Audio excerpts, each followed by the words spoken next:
I got into games pretty early. My dad had me young, so he was a young 20-year-old guy, and I was probably like 5 or 6 years old. How I got all started into gaming, we got to go all the way back to 1992. Living in Maryland, my dad brought home a Sega. We got into playing Tecmo Super Bowl. That was the first game I really ever remember playing, and we would always play it against each other, and it was really simple back then. That was the start of gaming for me, but also playing football video games as well. And he brought home 2 games. It was X-Men and Madden 93. There was more sophistication in Madden football. I immediately got hooked.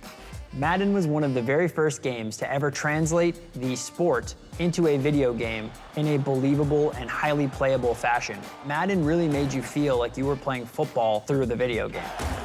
I am the least athletic person you can ever meet. I never played sports in terms of any type of organizational type of level. Football, definitely no. Like, I wasn't taking a hit back then. So that's also something that drew me towards video games as well too, especially the sports games like football and basketball, because I was a huge fan of those sports. Between Madden and real football, you do still have to strategize. You have to have a game plan. You have to have a slight scouting report on your opponents. You want to know what you're going to get yourself into before the game starts.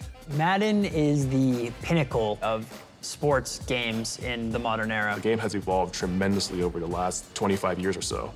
In terms of competitive sports games have usually been somewhere lower on the totem pole when compared to games in the FPS genre or RTS. But Madden has always done the best job of making their competitive circuit a real thing that players cared about. Yeah, some of the copies of Madden, talking about like Madden 2002, 2003, they would always have a pamphlet of the Madden Challenge. The Madden Challenge was the biggest Madden tournament that EA Sports would hold pretty much every single year, and the payouts for that tournament was a lot of money, so I always wanted to compete. My first tournament that I ever entered, my dad brought me all the way to the Madden Challenge, and it was like Madden 06. So in terms of the first real tournament I went to, that was for Madden 2006. Went down with my dad. We were in the inner harbor of Baltimore, and then went there and got my butt whooped. I ended up getting destroyed. Back in Madden 2008, so in the fall of 2007, I went to every single tournament up and down the East Coast. We were both online in Madison Square Garden at a tournament, and we were just standing near each other, and we struck up a conversation. We have tremendously long waits, so we just kicked it, talked about the game, and I noticed early on that he really knew what he was talking about when it came to like the psychology of the game, the strategy. My dad, he was the one that really taught me all of the strategy in football and why they run plays like this and the way to to manage your time and things like that. We definitely had really great conversation, and that was pretty much it. Like, we didn't talk much after the event. After 1 year, I see Ray again at the Madden Challenge, the same type of tournament. I'm like, oh, hey, you were that guy that was there last year. It's like, oh, okay, cool. So now we exchange, our phone numbers and our information and stayed in touch. That's Batman and Robin. To get to a next level, having a teammate and having somebody that's your opposite, that complements you, it just helps you in business. Anything that you lack, the other person has. Who's a better Madden player?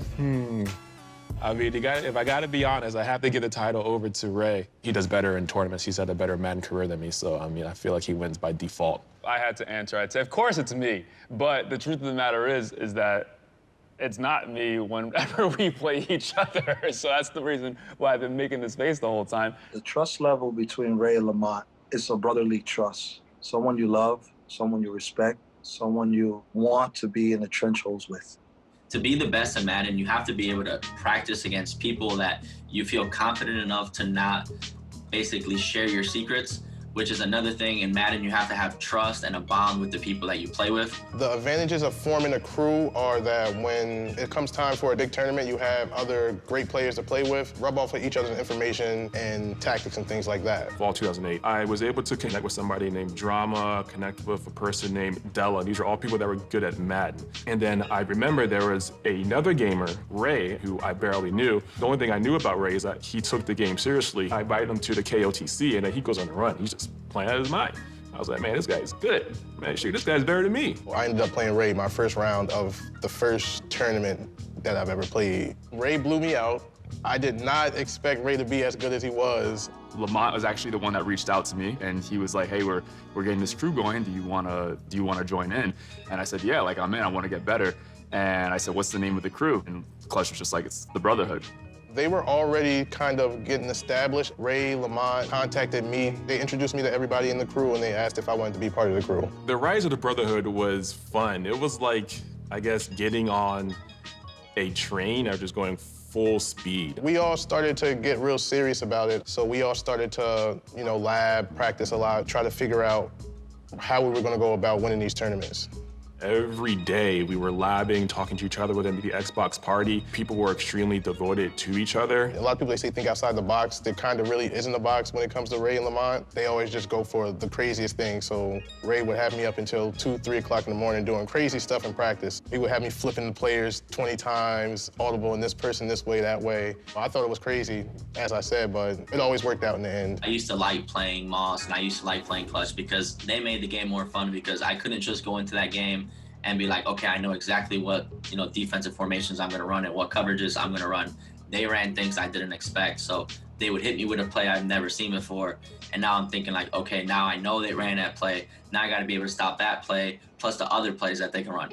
Everyone wanted to be the best player in the world, but the next best thing by far was the best crew. And being the best crew in the world had so much bragging rights behind it. We wanted to get beyond being like, oh, those are the guys that are cool, and be more the guys that needed to be respected. So we entered our very first Crew v Crew tournament. We advanced to the semifinals, which shocked a lot of people in the first place. We beat a very big crew to get there in very dramatic fashion. But our very second crew run, we ended up winning the best crew in the world title. So Brotherhood was one of the first big crews. Yeah, there were people who played Madden together, but there were also people who were friends in real life. The name of their crew, the Brotherhood, is really what the Madden community stands for. Crews became very, very close. It was guys that labbed together, practiced together, traveled together, roomed together, all in the name of saving money and getting better. And it was super grassroots.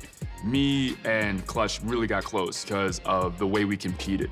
Now the game is different because now there's $1.5 million in prize pool. But for us back then, the tournament winnings then were much lower. You could walk away with maybe $2,000, $3,000 for a tournament. People used to spend thousands of dollars to travel for a chance to win only $5,000. Back in the day, the love for Madden was stronger because people played Madden simply because they loved it, not because of the money. It was more about pride. People wanted to just be the best Madden player in the world. What I think drives Ray Lamont, I would say, is motivated through kindness. I think Ray, coming from an inner city kid, you have to work twice as hard. Ray is motivated by competition. He loves the burn. Madden 10 was a fun time. Ray, fortunately, that was a game that really matched his skills. One of the biggest skill gaps in Madden is being able to find what people call exploits.